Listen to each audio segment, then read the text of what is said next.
Karma Yoga by Swami Vivekananda. Chapter 1. Karma in its effect on character. The word karma is derived from the Sanskrit word to do. All action is karma. Technically, this word also means the effects of actions. In connection with metaphysics, it sometimes means the effects of which our past actions were the causes. But in Karma Yoga, we have simply to do with the word karma as meaning work. The goal of mankind is knowledge. That is the one ideal placed before us by Eastern philosophy. Pleasure is not the goal of man, but knowledge. Pleasure and happiness come to an end. It is a mistake to suppose that pleasure is the goal. The cause of all the miseries we have in the world is that men foolishly think pleasure to be the ideal to strive for. After a time, man finds that it is not happiness, but knowledge towards which he is going, and that both pleasure and pain are great teachers, and that he learns as much from evil as good.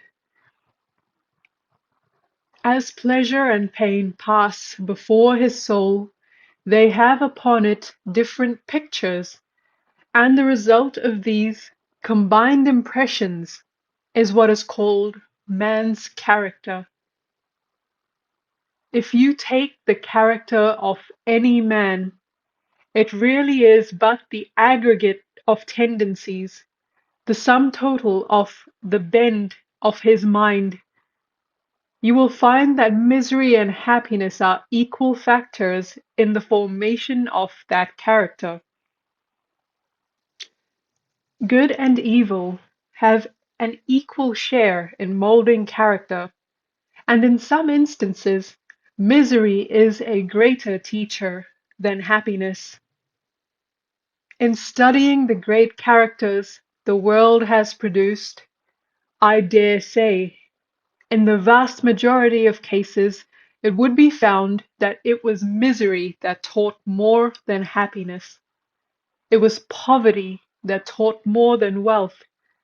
It was blows that brought out their inner fire more than praise. Now this knowledge, again, is inherent in man. No knowledge comes from outside. It is all inside. What we say a man knows should, in strict psychological language, be what he discovers or unveils. What a man learns is really what he discovers by taking the cover off his own soul, which is a mine of infinite knowledge. We say Newton discovered gravitation. Was it sitting anywhere in a corner waiting for him? It was in his own mind. The time came and he found it out. All knowledge that the world has ever received comes from the mind. The infinite library of the universe is in your own mind. The external world is simply the suggestion, the occasion, which sets you to study your own mind. But the object of your study is always your own mind. The falling of an apple gave the suggestion to Newton, and he studied his own mind. He rearranged all the previous links of thought in his mind and discovered a new link among them, which we call the law of gravitation. It was not the apple, nor in anything in the center of the earth. All knowledge, therefore, secular or spiritual, is in the human mind. In many cases, it is not discovered, but remains covered And when the covering is being slowly taken off, we say, we are learning. And the advance of knowledge is made by the advance of this process of uncovering. The man from whom this veil is being lifted is the more knowing man. The man upon whom it lies thick is ignorant, and the man from whom it has entirely gone is all-knowing, omniscient. There have been omniscient men, and I believe there will be yet, and that there will be myriads of them in the cycles to come. Like fire in a piece of flint, knowledge exists in the mind. Suggestion is the friction which brings it out. So with all our feelings and action, our tears and our smiles, our joys and our griefs, our weeping and our laughter, our curses and our blessings, our praises and our blames, every one of these we may find, if we calmly study our own selves, to have been brought out from within ourselves by so many blows. The result is what we are. All these blows taken together are called karma, work, or action. Every mental and physical blow that is given to the soul, by which, as it were, fire is struck from it, and by which its own power and knowledge are discovered, is karma. This word being used in its widest sense. Thus, we are all doing karma all the time. I am talking to you. That is karma. You are listening. That is karma. We breathe. That is karma. We walk. Karma. Everything we do, physical or mental, is karma, and it leaves its marks on us.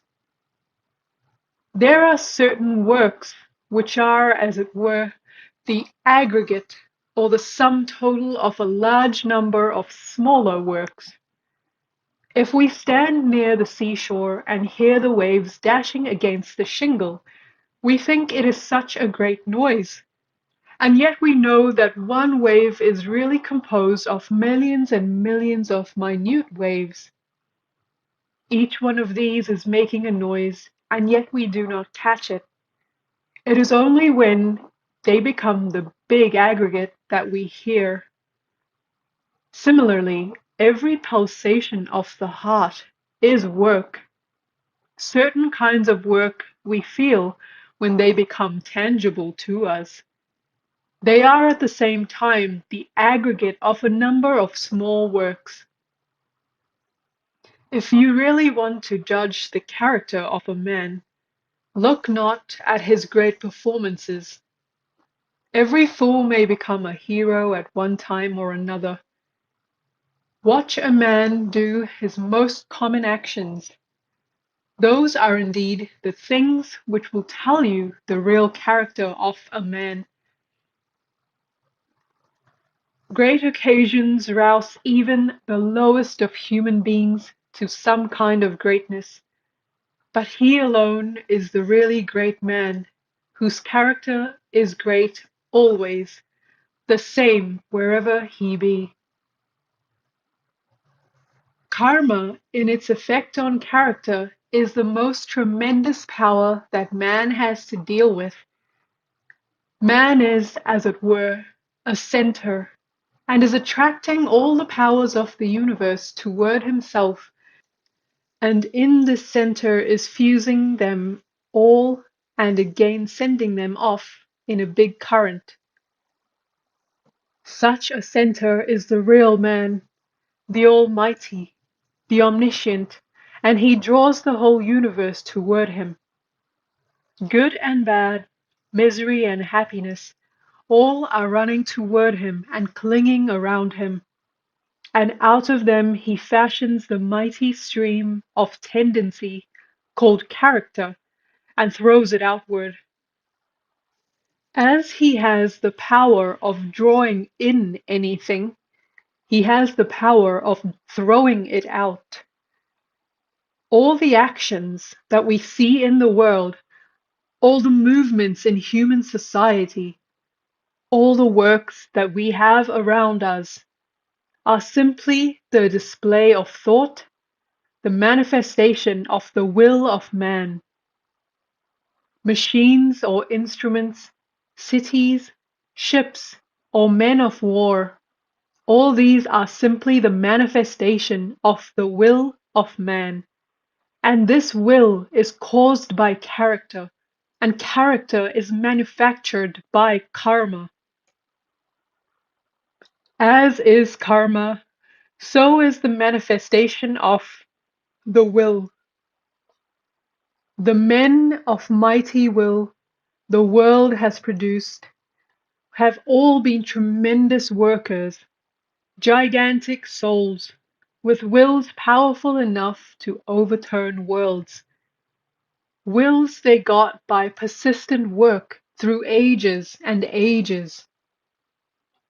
Such a gigantic will as that of a Buddha or a Jesus could not be obtained in one life, for we know who their fathers were. It is not known that their fathers ever spoke a word for the good of mankind. Millions and millions of carpenters like Joseph had gone. Millions are still living. Millions and millions of petty kings like Buddha's father had been in the world. If it was only a case of hereditary transmission, how do you account for this petty prince, who was not perhaps obeyed by his own servants, producing this son, whom half a world worships? How do you explain the gulf between the carpenter and his son, whom millions of human beings worship as God? It cannot be solved by the theory of heredity. The gigantic will which Buddha and Jesus threw over the world, whence did it come? Whence came this accumulation of power?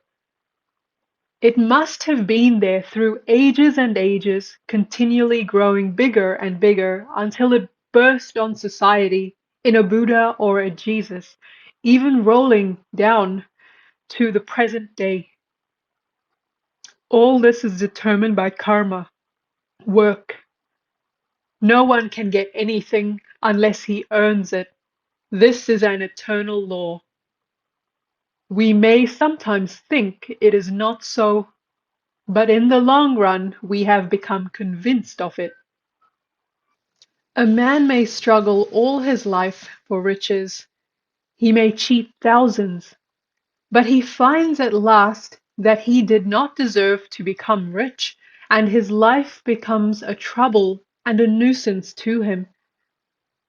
We may go on accumulating things for our physical enjoyment, but only what we earn is really ours.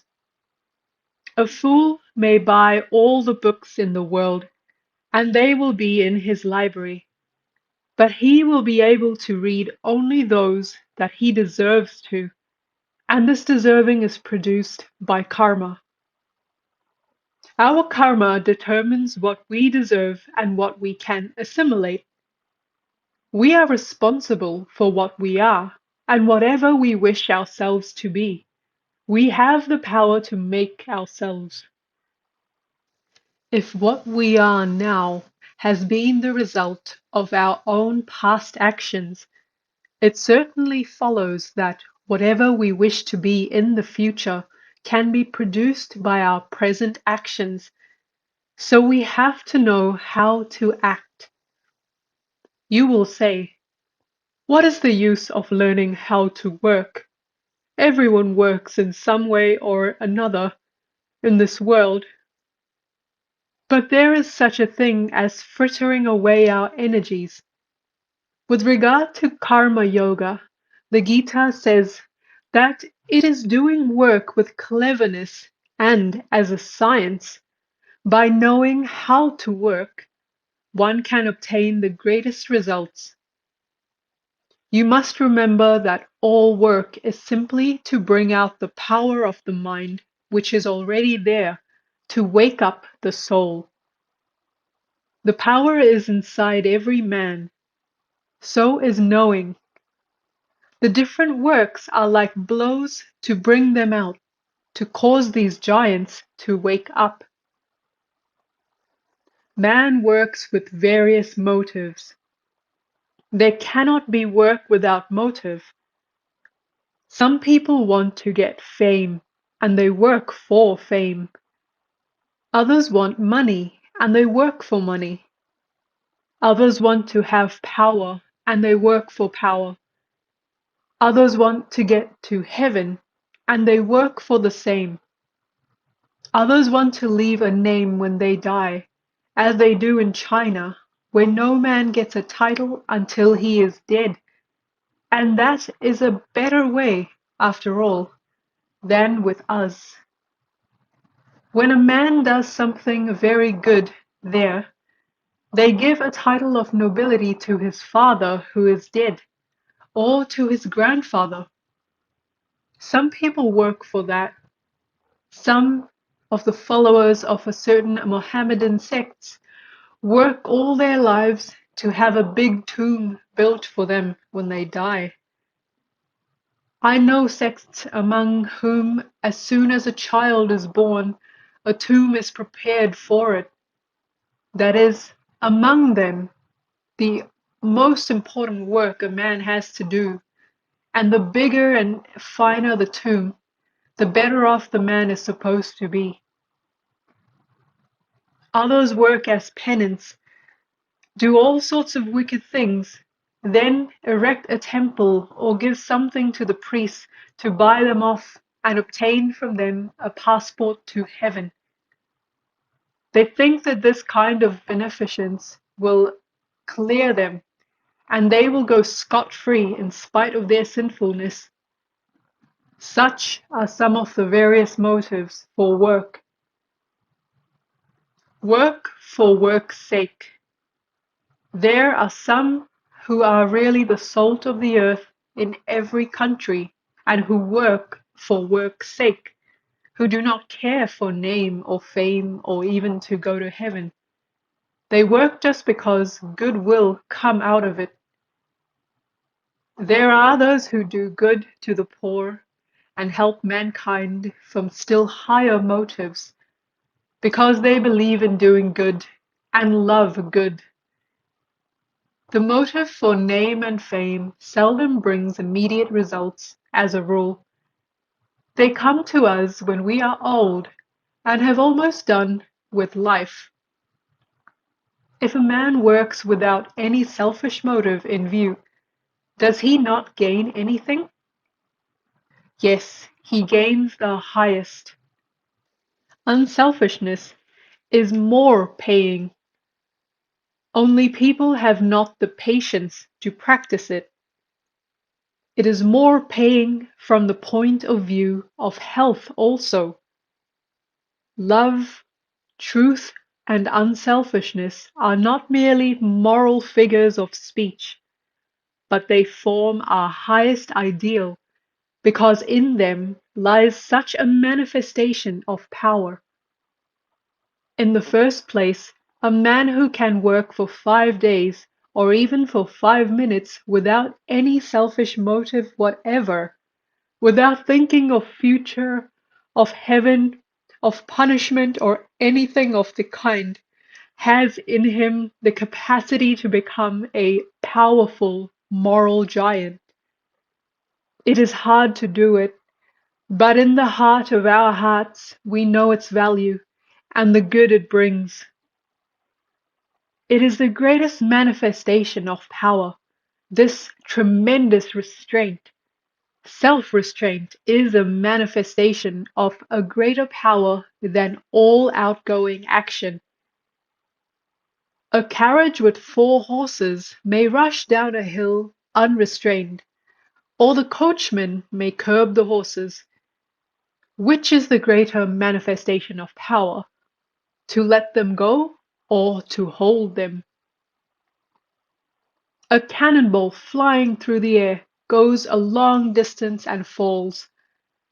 Another is cut short in its flight by striking against a wall, and the impact generates intense heat. All outgoing energy following a selfish motive is frittered away.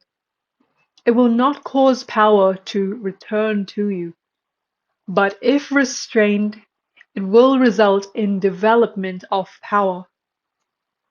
This self-control will tend to produce a mighty will, a character which makes a Christ or a Buddha. Foolish men do not know this secret. They nevertheless want to rule mankind. Even a fool may rule the whole world if he works and waits. Let him wait a few years. Restrain that foolish idea of governing, and when the idea is wholly gone, he will be a power in the world.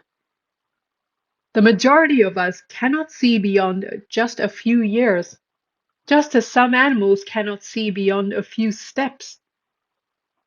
Just a little narrow circle. That is our world. We have not the patience to look beyond, and thus become immoral and wicked. This is our weakness, our powerlessness. Even the lowest forms of work are not to be despised. Let the man who knows no better work for selfish ends, for name and fame. But everyone should always try to get towards higher and higher motives and to understand them. To work, we have the right, but not to the fruits thereof. Leave the fruits alone. Why care for results? If you wish to help a man, never think what that man's attitude should be towards you. If you want to do a great or a good work, do not trouble to think what the result will be. There arises a difficult question in this ideal of work. Intense activity is necessary. We must always work. We cannot live a minute without work. What then becomes rest? Here is one side of the life struggle. Work, in which we are whirled rapidly round. And here is the other, that of calm, retiring renunciation. Everything is peaceful around. There is very little of noise and show, only nature with her animals and flowers and mountains. Neither of them is a perfect picture. A man used to solitude, if brought in contact with the surging whirlpool of the world, will be crushed by it, just as the fish that lives in the deep sea water, as soon as it is brought to the surface, it breaks into pieces, deprived of the weight of water on it that had kept it together. Can a man who has been used to the turmoil and the rush of life live at ease if he comes to a quiet place? He suffers, and perchance may lose his mind. The ideal man is he who, in the midst of the greatest silence and solitude, finds the intensest activity, and in the midst of the intensest activity, finds the silence and solitude of the desert. He has learnt the secret of restraint. He has controlled himself. He goes through the streets of a big city with all its traffic, and his mind is as calm as if he were in a cave where not a sound could reach him, and he is intensely working all the time.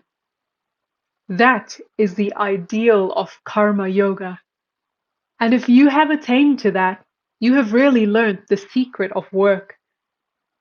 But we have to begin from the beginning, to take up the works as they come to us and slowly make ourselves more unselfish every day.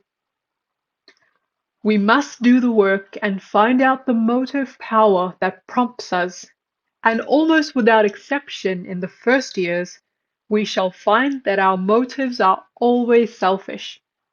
But gradually this selfishness will be melted away by persistence, till at last will come the time when we shall be able to do really unselfish work.